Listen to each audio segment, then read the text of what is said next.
Improve your enjoyment of art with my step-by-step 6-step guides to becoming an art critic. So I'm going to look at my notes a little. Look at any piece of art. What's your initial reaction? Do you like it? Do you dislike it? Or what's even worse, you don't care either way. So that's point 1. Then, what's the art saying? Point 2. What is the thing, the artwork saying? What's the message? What does it say to you? Because you're the person viewing it, so what does it say to you? What do you think about when you look at it? And then point 3, the medium. So any piece of artwork is two things, isn't it? It's the message and the medium. How has the thing been made? What's it made of? Is it paint? Is it printing? Is it carved? Is it conceptual? That can be anything, can't it? But I suppose it has to have a concept, but the concept could be there's no concept. So the material and the message are points 2 and 3. Then point 4, in becoming an art critic. Are there any references in the piece of work? References to other pieces of work in general, other pieces of artwork from the history of art, or other pieces of work by that artist. So it could be part of a series. So you could be looking at something and it could be like Hokusai did views of Mount Fujiyama, didn't he? So that there's a vast series of things. I should have looked up some series of work, but you get my meaning. So your initial reaction, the message, what's it saying to you, what's it doing for you, the medium, how has that been controlled, do you like that, do you dislike that, the colour, etc. Are there any references that you could look up or look at and make you think a little bit more? Then the background, the context to the piece of artwork. When was it made? Was it made 200 years ago, like Hokusai? Or was it made last year? Or was it made in the 1990s or the 1960s?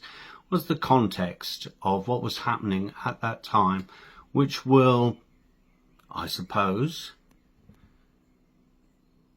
well, it will affect both the message and the medium. For instance, Rubens invented those paints, those oil paints.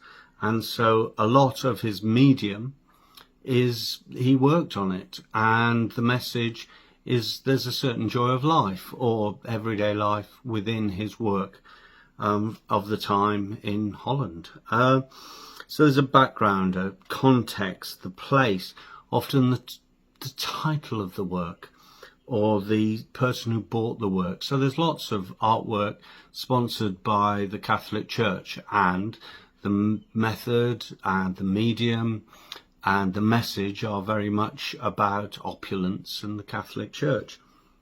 So point 6, the big one. Was it successful? You're the viewer. Do you think it was a successful piece of work for you? Were there some good points, bits you liked? Were there some unsuccessful points that you would like to have seen improved?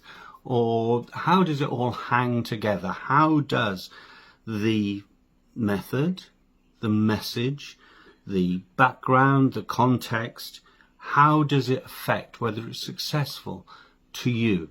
Now, it's not an artwork to be successful doesn't necessarily have to be something that you really like, but that it gets the message across. So a very successful piece of artwork is the tube map, isn't it?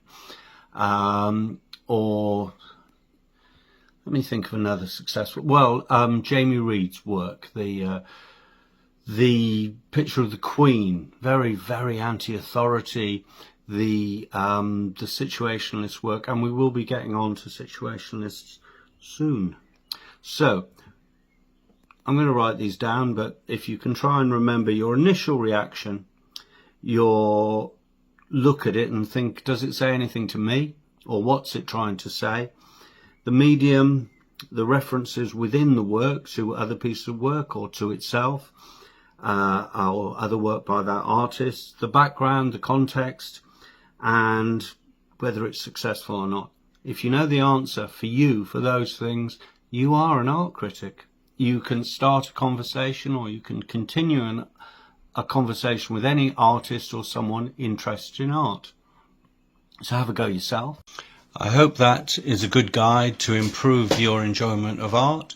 Join me again next week when we'll be tackling more topics that help you enjoy art, and have a good week. Bye for now.